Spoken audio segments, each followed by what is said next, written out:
Sure. Basically, what most Americans don't understand is that voting is done by private companies. The elections are conducted by private companies under contract from the county. And we went in and started looking at these private companies and their software and their security, and we realized, first off, there are no security standards. So there are no national standards that any voting company needs to meet as far as the security on their software.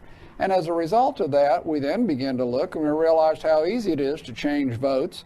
The software is so bad you can easily change the audit trail so that later you cannot even forensically go back and find out the votes that were changed.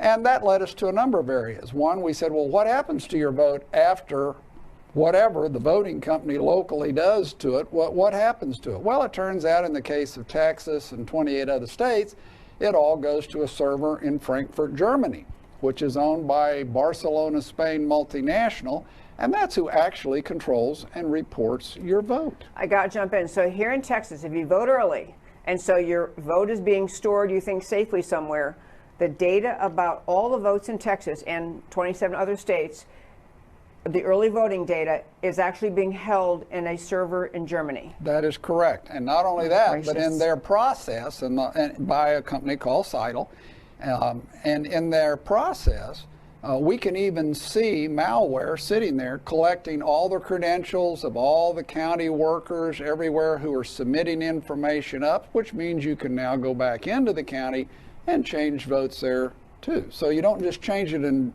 Frankfurt, you can go back and even change it here. And the software is just that bad, and it is that insecure that someone with a reasonable knowledge of hacking could absolutely go in and change it. And we're seeing now the issue you were talking about with all the vote harvesting and absentee and early voting and mail-in voting.